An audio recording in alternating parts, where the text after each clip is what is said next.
Well, thanks for joining me in my shop. Hey, I had so much fun with my 65-pound 20-tube radio, which I thought I was going to work on and be done in a matter of an hour or so. I think I did 35 videos on it. I'm in the mood for something else a little big and a little tough. How about this? How about this guy? So, now this is my original signal generator that I used from when I bought it. It would have been 1976, right up until about, I don't know, 7 or 8 years ago, something like that. 7 or 8 years ago, the output started to weaken on this and then failed, so I couldn't get any output out of it. So I had to switch to a different signal generator, excuse me, and I ended up leaving this guy, this fantastic guy, in favor of this one. Whoops, where is he? There he is, there. That's a pretty common signal generator there, but it's nothing like the beast I was just showing you, because there's no real control on the output here. There's no measured or calibrated output from that guy. So I've used him for quite a while. Then a few months ago, I picked up this guy. If you've been watching my videos, you're familiar with this guy. Sorry, he's out of focus at this range, but how about we do this? I can just creak there. So that's a guy I've been using. That's a beautifully calibrated, as we now know, functioning really well signal generator. This one, I think this is probably from the late 50s, I'm going to guess. This one is also from the same sort of time period, but it was built in Europe. And it also has all the same features. Someone was calling me there. It has all the same features, basically, as that big military one. So we're going to take a look at this. I'm going to give you a tour through it before I try turning it on. Then we are going to turn it on and see if it produces any output at all out of it. And then I'm going to make a decision whether I really want to take it, open it up, and get inside and see what's up. So let's tour around a little bit first. So you see a whole band down here of controls. You can't help but see this gigantic plate here, circular plate, which one of the reasons I bought this, as soon as I saw this great big dial here, I couldn't resist. So it has a band change knob here, and when I change it, this control will rotate here. It's just like changing bands on the SP600. The whole pile of coils are rotating inside the back there and being snapped into place. The range on this is, let's see, 50 kilocycles to 50 megacycles. So that's quite a broad range. Tuning is done with this knob. When you turn this knob, you turn the big dial there. The big dial's going around. You see, the big dial has blue numbers here, or black. I think they're actually blue, and red numbers here. You use the blue ones or the red ones depending upon how you set this control. Maybe a little more of a close-up here. Okay, you can see this control has, this is the band switch, has red and blue colors on it. So depending upon which scale you're on, you use the appropriate color here. And it's got a little handle on the knob here to hold on to. Tiny knob, big dial. It also has this up here. Okay, now this, I'm pretty sure it's just an index. See, it ends at 100. But I'm not absolutely sure. Let's find that out now. Let's say we dial this to 14. Okay, so this isn't saying 0, but it's close, 90. Now if I go all the way around and back to 90, I look down here, no, see this has just ended up somewhere else. It hasn't ended up all the way. So this is just something you would make notes on, this number here. Okay, now on the output side of it here, So we have a couple of controls, very, very similar to the other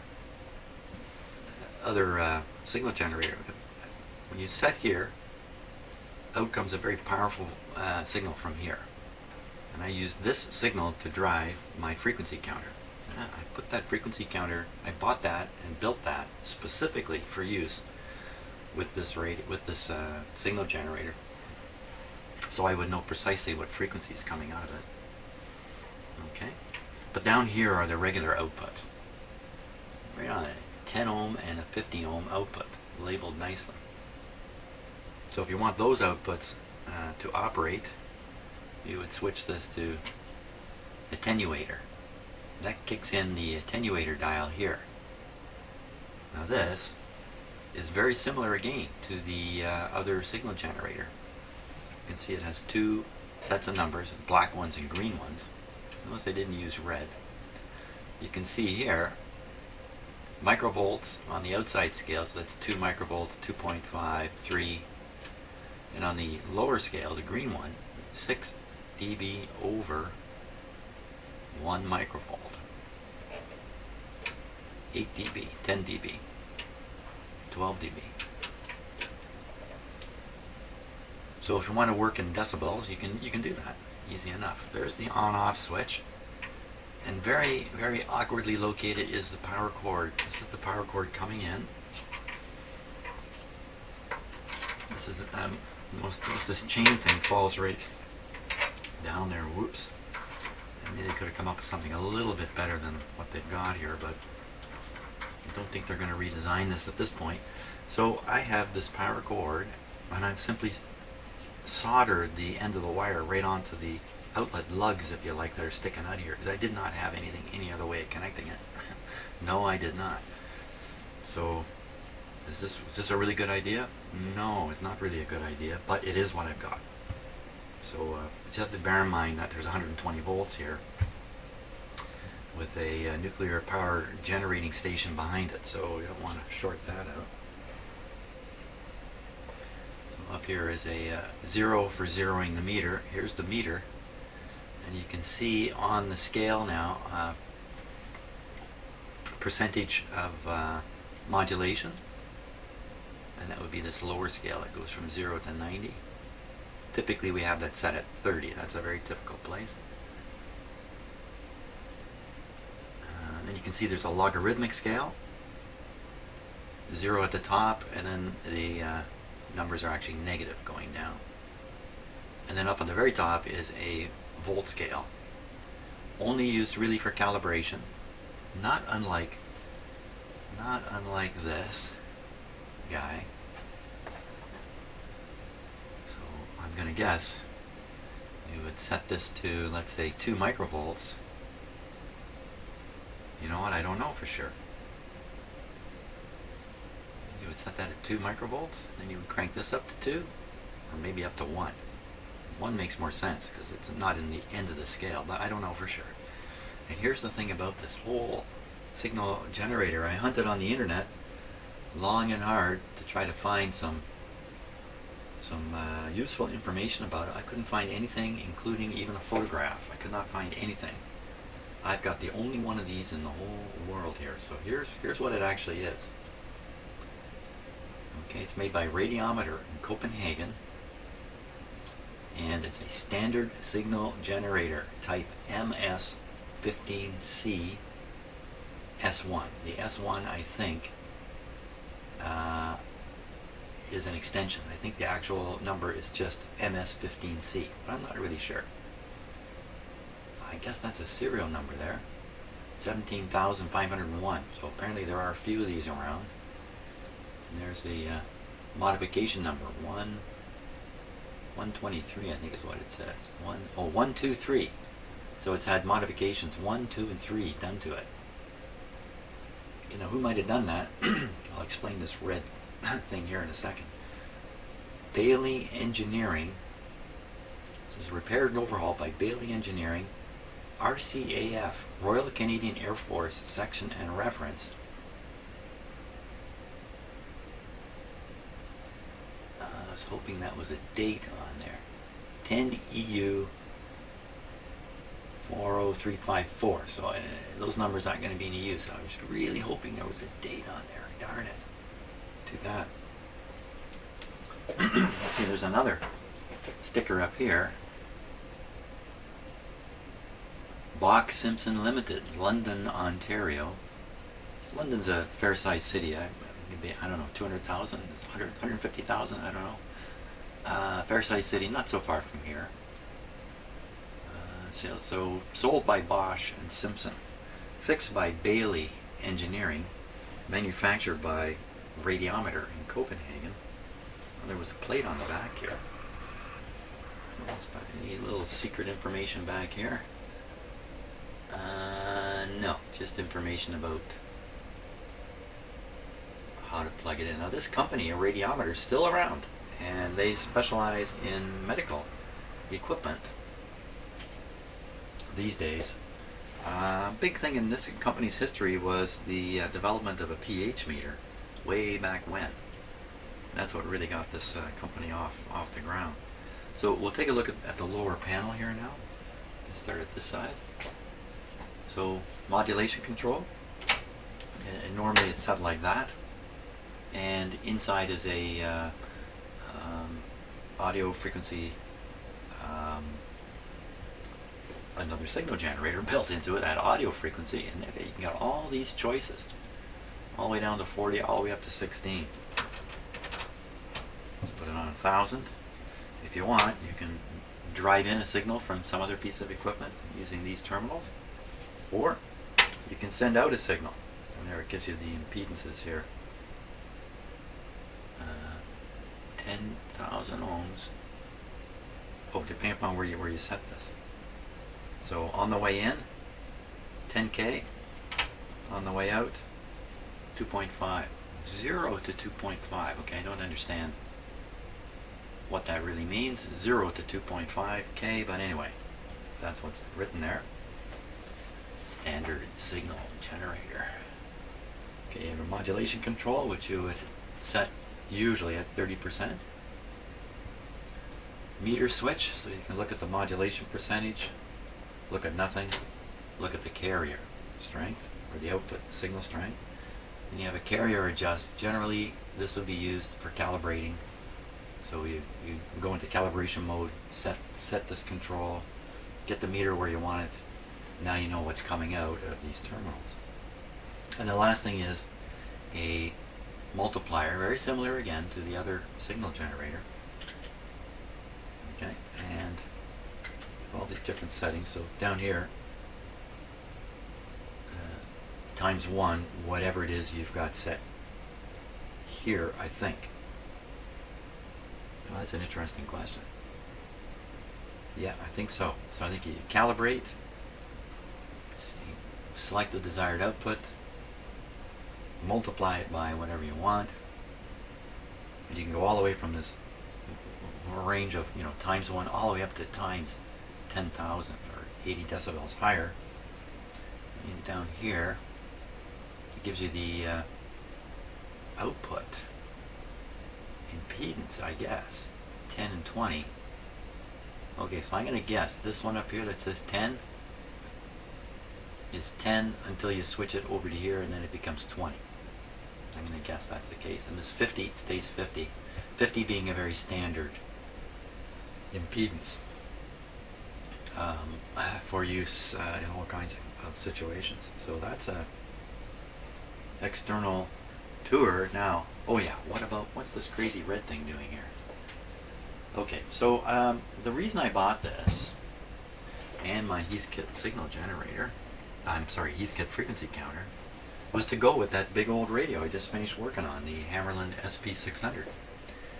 And what I do, let me just switch cameras here,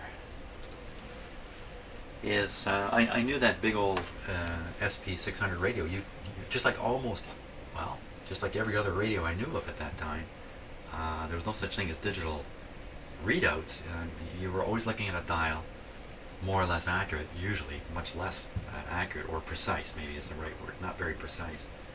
By using the signal generator in conjunction with the frequency counter, I could get a precise measurement or indication of what I was tuned to on the SP600, and it was as simple as could be. Tune in what I want on the SP600, and then tune this guy to the same frequency. When I got there, of course, you'd hear the signal generator heterodyne, that whistle. So I tuned this to get right on top of what the SP was picking up, and then I just look over at my signal generator. Okay, not signal generator, Jim. My counter, and I know exactly where I had the SP600 tuned to, and this was in 1976 or so, maybe 77, maybe 76. So that was my shortwave station, my listening post, which, you know, hey, no internet back then, what are you going to do?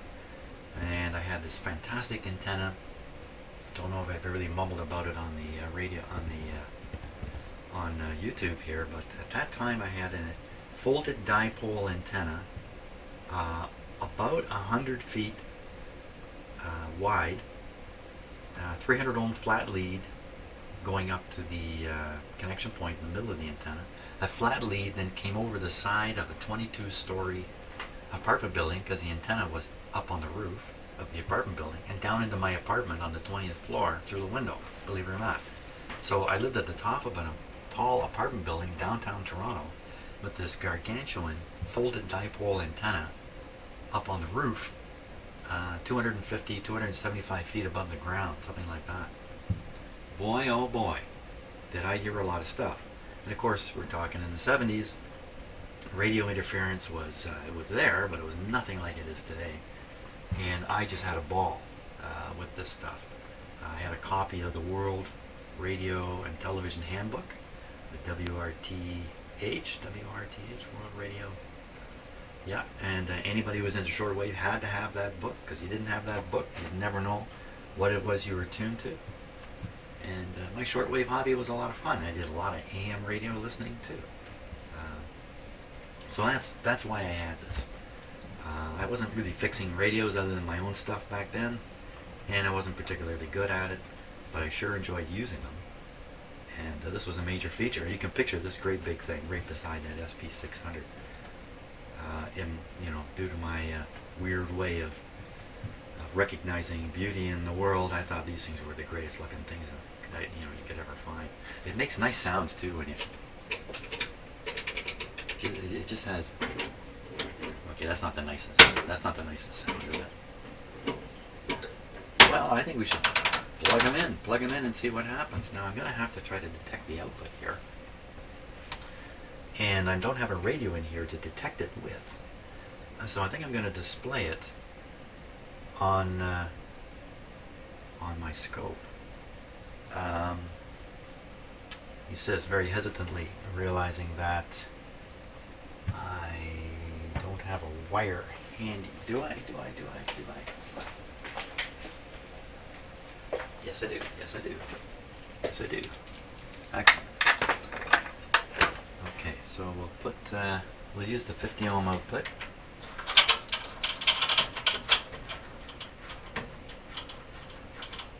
Okay, and we're just going to connect this output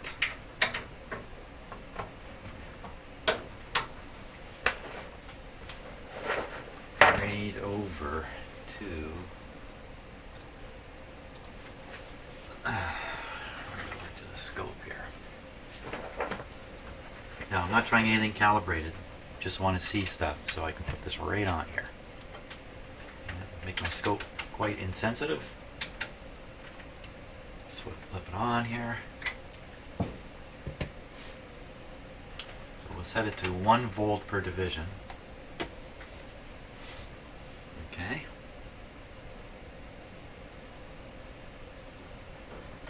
Good show. Now back to this guy.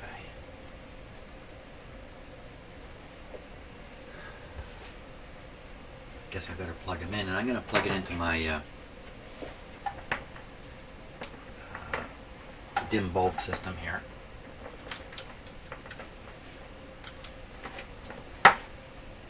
Okay. Not too worried about a power problem or short in this. It doesn't have any output, but then I hadn't turned this thing on in an awfully long time, and I never explained what this is, did I? Okay, so it led me to talk about why I acquired this in the first place and how I was using it with the shortwave radio, which incidentally, I could do that with any radio at all. Didn't have to be the SP600. Any radio that I brought into my apartment at that time, I could send out a signal with the signal generator to beat against whatever that radio was tuned to. So I thought it was a really versatile approach to getting getting precise readings. This thing, my wife bought me this. It's a small digital clock. Pops up its little holder there. This was made in China, which was a little bit unusual at that time. Came with a really poorly translated instruction sheet, which actually made no sense in English. It was really funny to read it, and I've lost it a long time ago. This thing ran as a clock for 20 years. I never changed the battery in it. For 20 years this thing ran. Of course it wasn't accurate, but every night at around 10:30 it would beep. One beep. I don't know how to I can't remember how to do anything with it. Battery's dead now, but I'm just leaving it up there because it's a memento of my wife, or girlfriend at the time, buying me this too. I actually thought it'd be great if I had an accurate clock, in the middle of all this. So that's what that is. Nothing to do with the machine itself. Okay, enough talk. We're plugged in. Let's turn the power on here. Restricted power. Good thing this was still off. I haven't turned it on yet. That was good. So voltage in the house today, 120 volts. Voltage on the end of my right here on this, it's almost certainly the same as this, 120. This meter's not terribly accurate. And now,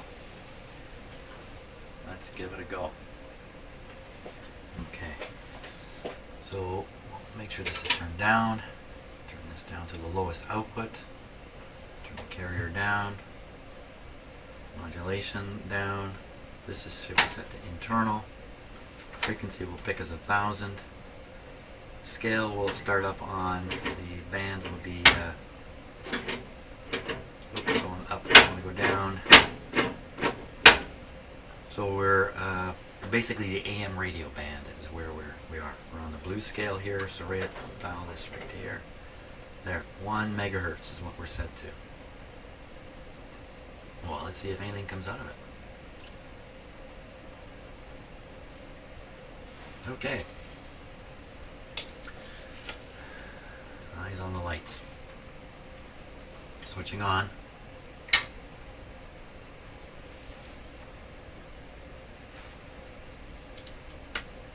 Okay, the red indicator lights come on. And what the meter's moving. It's just gone down. I think it used to have a throw up like that, but maybe I missed it. I mean, I've been looking at it when I did that. The meter's actually below 0. And on our scope here, let me aim a camera at the oscilloscope. So far, nothing's showing up. Now let's make sure the scope is not running too fast there. Not that it really matters. We're at a megahertz, so I bet you something like that's going to be good. And what I'm going to do now is I'm going to turn up the output on here. First with the carrier. I should have this so you can watch both at the same time, but I'm not going to do that. So what I'll do is we'll just watch the scope. And I'll just try to make something show up. So turning up the carrier control. I don't see any output here at all. Okay, now I'm going to turn up the multiplier. So we should be putting out 1,000 times what the... some clicking coming. Ooh, what's that?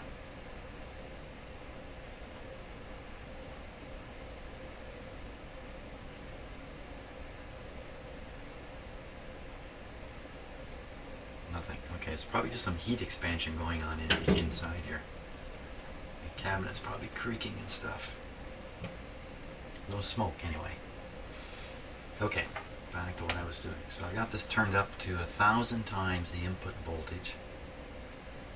Now we'll turn this, I'm getting nothing on the scope, so let's go back here. Now this has happened once before and I managed to fix this. And it was a stunner. I managed to spot a broken solder joint where the wire had actually lifted off inside here. Wow. Put that back on and the unit worked again, but it didn't last long. So I had been in this once. So I'll turn this on to 2 volt RF. So this should be producing an output now. The meter should be upscale. The meter's going nowhere. Put on Vmax. I believe this just, whatever it's got, it puts out at this point. There's see absolutely nothing on the scope. Nothing. Okay, so I will now put this to the highest possible output. There's just nothing happening here at all. Is there anything I've forgotten to do here? I don't think so. Okay, we're going to change bands and see if one of the other bands will produce anything at all. Okay, I'll make the signal generator much more sensitive. Oh, look at that. That's interesting. What do we got there? Let me turn down the... Oh, look at that. There's actually an output. I'm changing the output multiplier. Hot diggity dog. Let's see if we can trigger on it.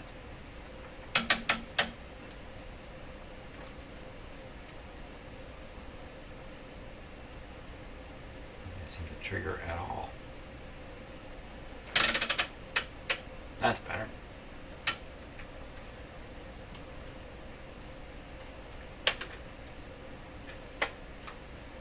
I must have bumped something here.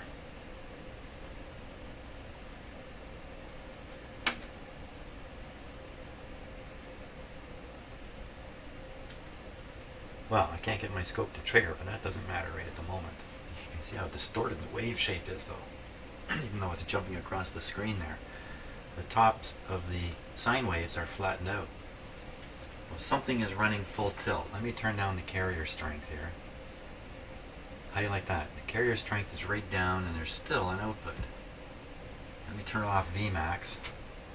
Still an output. So you know what I think I might be looking at? 60 cycle hum. 60 cycle hum. Let me try changing the band. That should really show up if it's... Yeah, you know what? That's 60 cycle hum. If I put the trigger onto line... Come on, trigger. What's with you?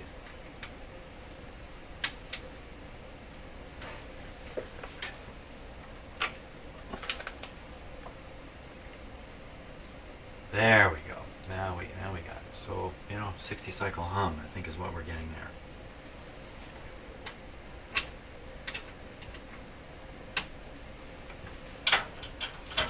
Try the other output here. This is the 50 ohm output. I'm going to switch to the...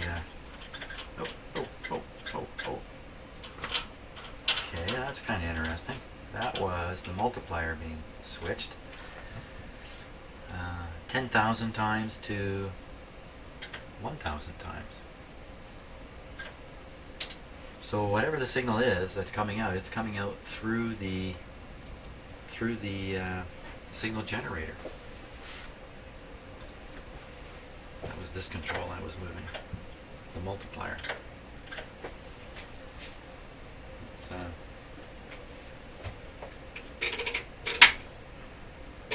That's the attenuator dial doing nothing.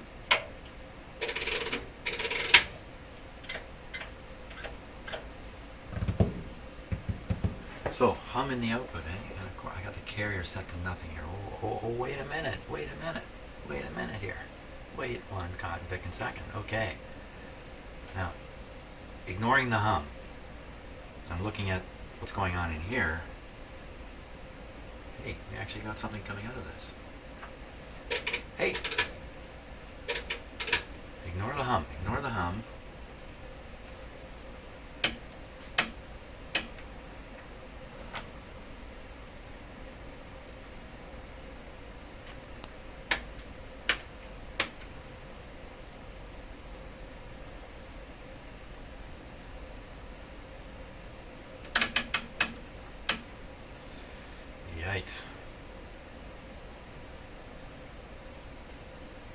Okay, so that schmozzle is either what's coming out of the signal generator or it's something to do with the way I've connected it. Highly unlikely here. Okay, because I've got the trigger on, if I drop the signal strength, there we are. There we are. Well, that's not a very good looking signal, is it? But everything seems to be... Oh, let me change frequency here and see. Oh yeah, look at that. So there is an output, but boys, it looks stupid. There's life in this guy. Let's see, I got some modulation on. Let me turn off the modulation. Oh, that's interesting. So there's the modulation. Turn it off. There's the signal coming out of the scope. Looks like a ribbon on my... coming out of the signal generator looks like a ribbon on my scope. Man alive, I mix up a lot of words here. Because while I'm talking to you, I'm on to the next thought in my head.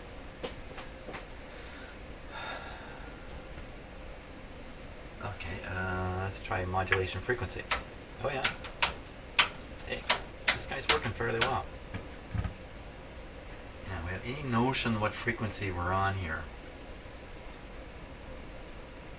Okay, let's see if we can't resolve that. That should be fairly easy. All I gotta do is plug in this frequency counter here. And, well, I'll make it even easier. I'll use this one. We're just gonna plug this straight in here.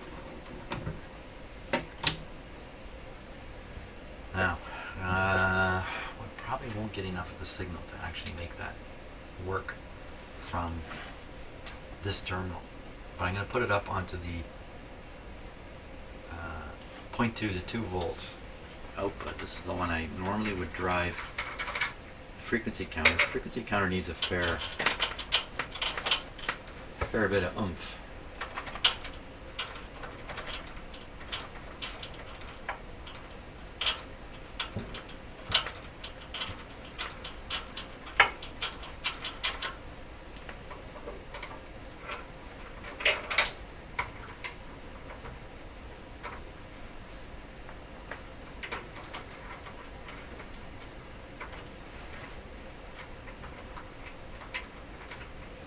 I've often wondered why they put the power cord right on the front of something like this. And of course, part of that is simple access. You have a panel full of equipment, you don't have to go around behind it to do anything. Come on. Another possibility is to ensure the operator of the equipment has a positive indication as to whether the equipment is plugged in or not, because you can see it, the cord. It sounds like a stupid idea, doesn't it? Okay, so now I've got this on the 2 volt. I still have this set to attenuator, but I'll set it to 2 volt RF, and we'll see if something shows up. Here we go. Oh, look at that. Now, is there any reason to believe that? Hey, this guy's working. You know, maybe going on vacation for 15 years has paid off. Let's take a closer look at the settings here. Okay, so the band we're on is a 150 to 500. So just below the AM band. So we're dialed to a little over 200. So 210, 212. So that would be 230, something like that, I'd say. Something like that. Not 230, 210. No, there's 250. We're about a quarter of the way. So 210, around 210. Okay, and what do we actually got? 212. How do you like that, eh? Wow. Hey, this thing isn't even on full power. I've still got the limiting onto it. It's running with less than. Huh. That's impressive. That it's doing anything. Should I give it the full shot of power? Let's leave it like that for now and continue checking things out. well, I'm really stunned. It's working. It's working, but it's producing a horrible looking signal. Or is it? Or is that just me hooking things up in such a poor way? Let's see how high we can go here. How high can you go? Okay, so we'll go up to the next band.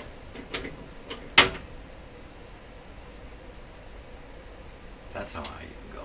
You can't go very high at all.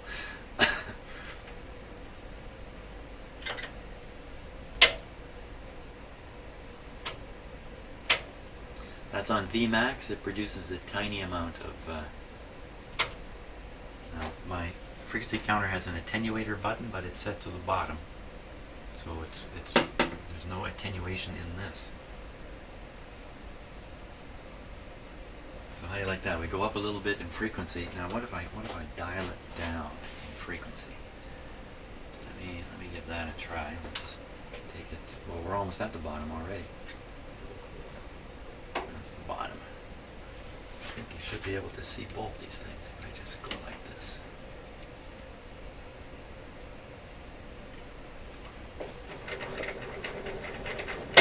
Nothing there.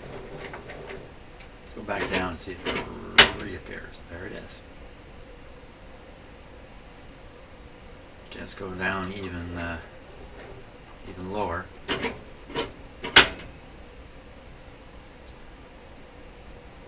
Not so stable. This is what my counter does when it's getting a messy signal or one that just hasn't quite got enough oomph in it. Okay, so I put it on Vmax. Put a little more oomph into the signal reaching the counter. 0.084, and that's correct. 84.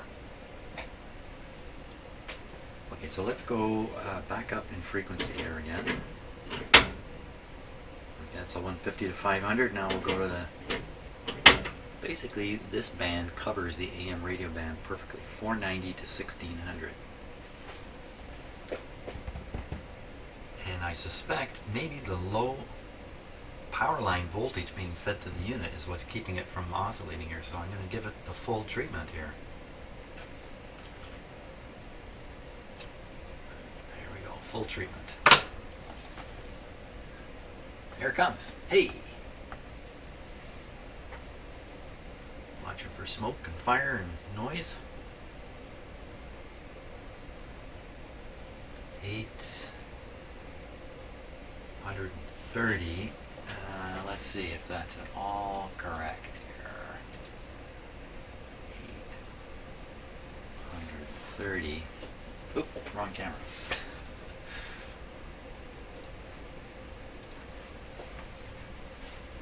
Okay, so we're on the 490 to 1600 in the black. So the black scale. 840. So we're just about exactly 840. And the actual counter is showing 835. Isn't that something? Isn't that something? This has been sitting, literally sitting for, I think, 15 years anyway. And it's been thrown around, tossed around, heaved in the corner. And here it is once again on, and it's working. Wow. Of course, it's working in terms of an output reaching my signal generator. Let's go back and take a look at the oscilloscope here. So I think what I'm going to do is I'll keep using this high level output here. So I'll take my my scope. I don't think you can hurt a scope by feeding a whopper signal into the front of it. We're on 5 volts per division, so that's like 4 and 4, 40 volts, top to bottom. And I think the output of the signal generator is more like 2 volts. So it should be just fine. So I'm going to just pull the wire off the frequency counter, stick it right on here. What was the counter seeing? Oh, doesn't that look nice? Doesn't that look nice? Look at that. Fantastic. Well, we'll leave it on there. because we can really see the signal. And we'll just start going up. Let's go up. We're going up. Going up. Some funny things happening right there. I got modulation on. Let me turn off the modulation. There is no modulation taking place. That got rid of it. No, it didn't. Now that could be, that's me turning a control back and forth. I'm tuning it back and forth. Just a little bit. Here, I'll show you what I'm doing. I hear more clicking inside this thing too. I'm just doing that. Just back and forth a little wee bit. On the scope, what you can see is it kind of pops. Don't know what that's all about.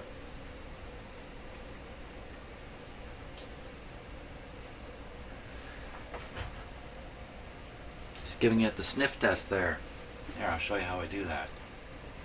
I take my nose, unfortunately my face has to come along, and take a whiff. It smells like hot electronics, warm electronics. Nothing scary about it. Okay, so we're at 1600, we're at top of the AM band. Let's go up to the next one. 1.5 to 5. That's 5. Go down to the bottom. Holy smokes, this guy's working. Can't believe it. Now we're going to go to, this is 5 megacycles to 16. Hey, what happened? Where'd it go? Where'd it go? The signal's dropped so low now. It's not triggering.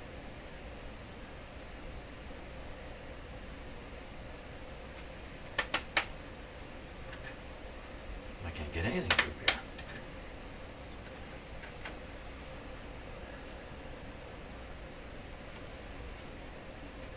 There's no juice left in it. Sometimes the band switch doesn't, these things doesn't necessarily connect. They appear to have nothing coming out of it. And I'm at the low end of that band. Let me crank her up. Nothing. We go back down to the lower band. Hey, what happened? I fiddled with the triggering, didn't I?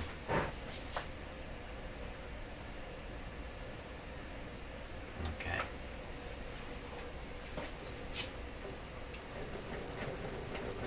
So you can see that the frequency goes up, the signal level goes down. It's doing some funny things in there. Still, still putting out a pretty good signal. That's 1 volt per division now.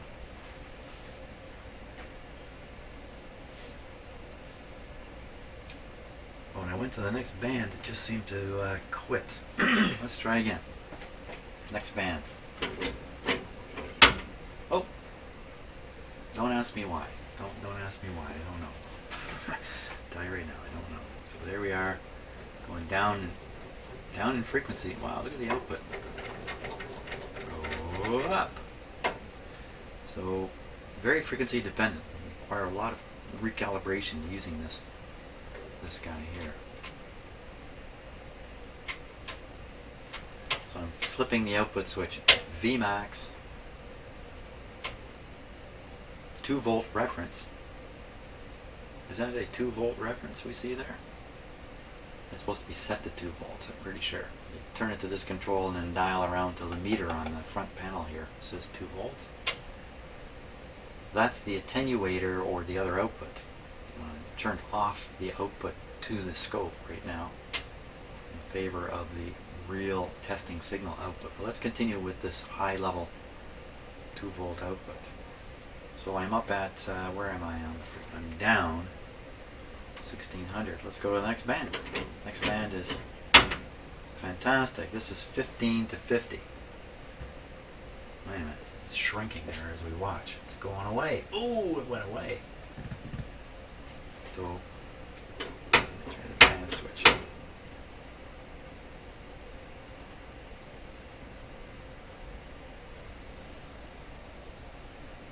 Just listening there in silence for a moment. Well, there we are. That's pretty good. I'm on This is, oh my gosh, this is 50 megacycles. This is the top of the signal generator. That's the top of my scope here. It's starting to have a little bit of trouble. Adjust the trigger just a wee bit. Get a little more. Make it a little taller, a little brighter.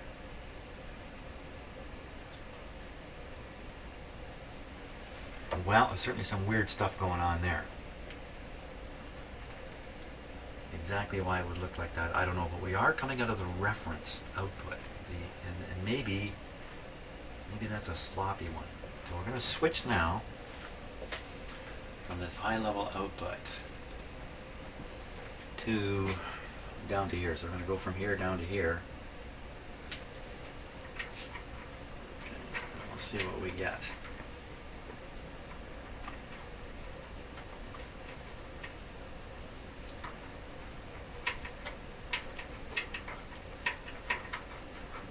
Struggle getting that off there. Okay, so we'll go on the 10 ohm.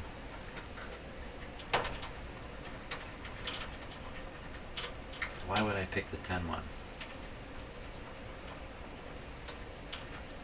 I don't know. Okay, we're on. We're on, but we're not. Now, the output's going to be way lower, so I'm going to make this very sensitive. Turn this up. There it is.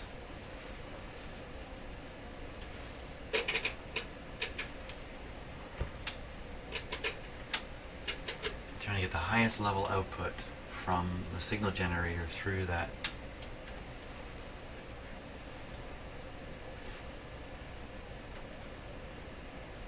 That's the carrier level vernier adjust or calibration adjust control. Some pretty ugly looking stuff going on there. But I'll bet you if you tuned a radio to around 50 megahertz, you need a radio to do it, you'd probably pick this up. And maybe that's a hum. Maybe the hum's doing that. Here's what modulation does to it. Didn't do anything to it. Wait a minute. So here's what modulation does to it here. Doesn't do a thing. Oh. Yeah.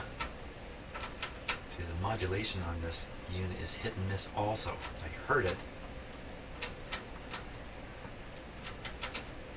but it's gone now.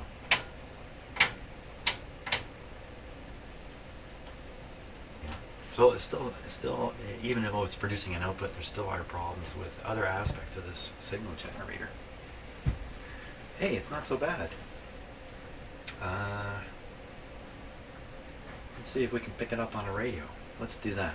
Okay, so what I'll do is I'll dial this frequency here to, let's pick somewhere around, that's a nice clean signal there.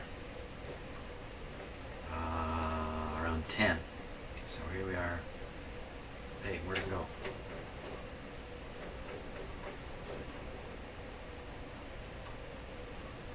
It's weaker, so I get down around 10. It's bit to dust here.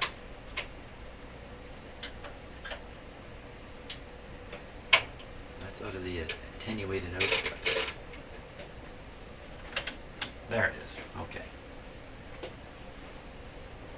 Great. So we're around 10.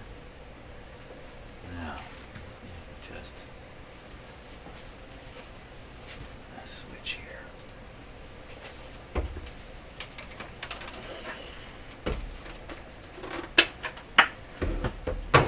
Okay, it's a shortwave radio here. Her identity, and probably will be, for her whole life. Even survival is a kind of military term. Survive the battle. Absolutely. Yeah, it's not, That's my favorite radio show, and I'm missing it. I miss a lot of my favorite radio shows because I'm in the shop.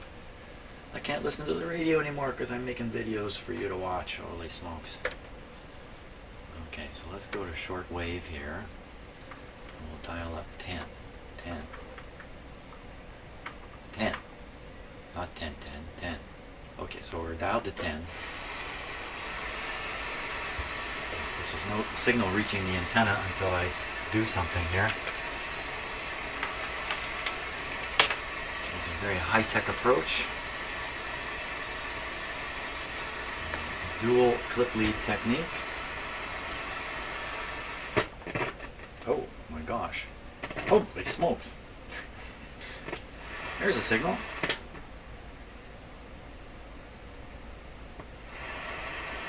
Wow, okay, that was pretty good.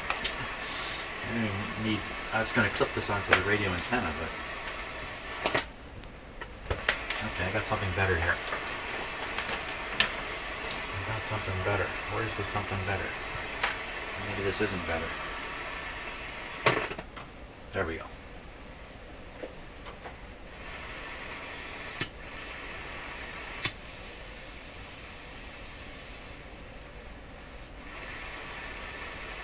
Huge backlash in this control, in the dial.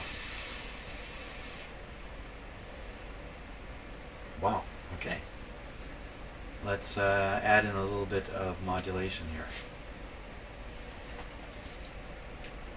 It's putting out a pretty strong signal. Weaker, stronger, weaker, stronger, gone. Nope, still there. Another click out of this thing. I hope it's just the heat expansion that sounds. There's the modulation. So you hear it? Of course you heard it, but it went away, didn't it?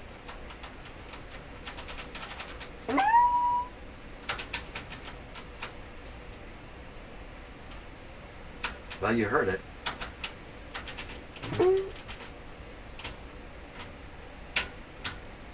Kind of a hit and miss deal.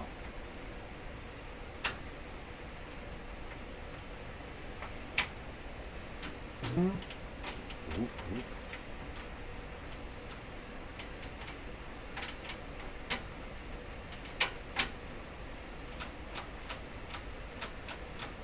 So what exactly is going on there, I don't know. But I am stunned. This thing is producing a stable RF output. You know what? Maybe last time I tested it, I just messed up the test and the whole thing was working. And I convinced myself otherwise. I may not have understood some of these settings here, which I have a better understanding of now. The signal never seems to go away though, out of here. I don't know. Maybe I got another signal generator just to stick up on the shelf right away. I don't need to do anything to this.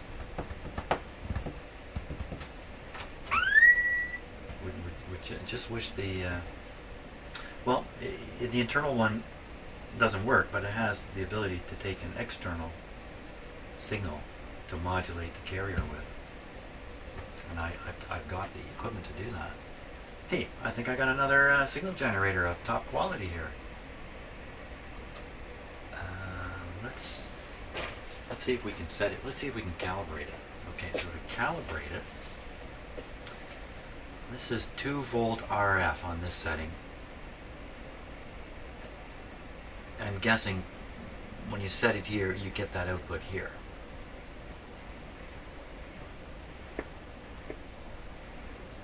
Yeah, you know what? There's so much coming out of there. I put my finger on it, I become the transmitting antenna.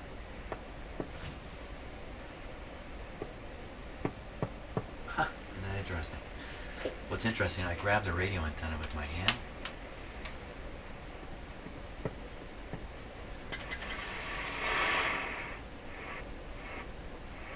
Yeah, I've never actually made myself a radio, an RF conductor until just then. A new element in my career. Hey, how come it's off frequency here? Well, what happened?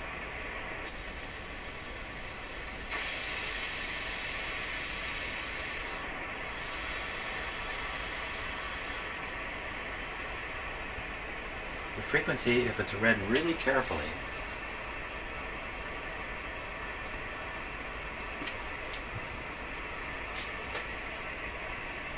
okay, so we're on the black from 5 to 16. we're at 10. Just above 10. That would be 10:45. And the actual reading on the radio is, well, not quite so accurate. Close.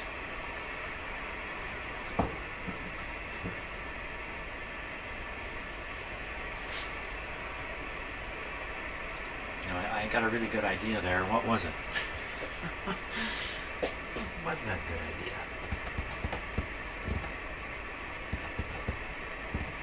Oh yeah, to try to calibrate the machine.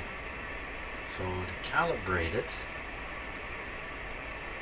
no instructions at all.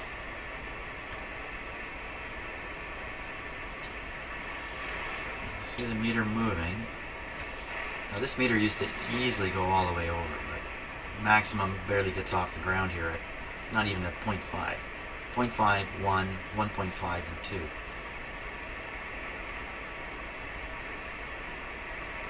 So, not sure we can calibrate it. But, assuming this is all accurate, if I set this to 0.3, 1, 2, 3, 4, 0.25, that'd be 0.25. Then I suppose I can use these other controls and just calculate from 0.25. Wow, okay, cool. I'm going to think about this the rest of the day and try to decide whether it's worth looking in the back. Oh, it's easy to look in the back, so we might as well do that maybe on the next video. I'll open it up, make sure it's clean, stuff like that, and poke around a little bit on it. But generally the beast is working. Oh man, my baby's come home to me. So, here's a challenge for all of you who would like to help me out by hunting down information and sending me facts about stuff, which I really appreciate. I've gone off looking for information, facts, photographs, schematic, anything about this signal generator, and I found nothing so far. So let me leave you with this. For those who are interested in doing this kind of thing, I'll leave you with this again. This is a MS15c S1 radiometer from Copenhagen. Hey, see if you can find me anything. I couldn't find it, not even a photograph. I found something similar, like a different model of this. Looked dramatically different, but similar. If you can do those two things. Anyway, thanks a lot for watching. Hope you enjoyed the tour through my signal generator, and wow, I think here's something I can really wreck if I get busy on it. See you on the next video.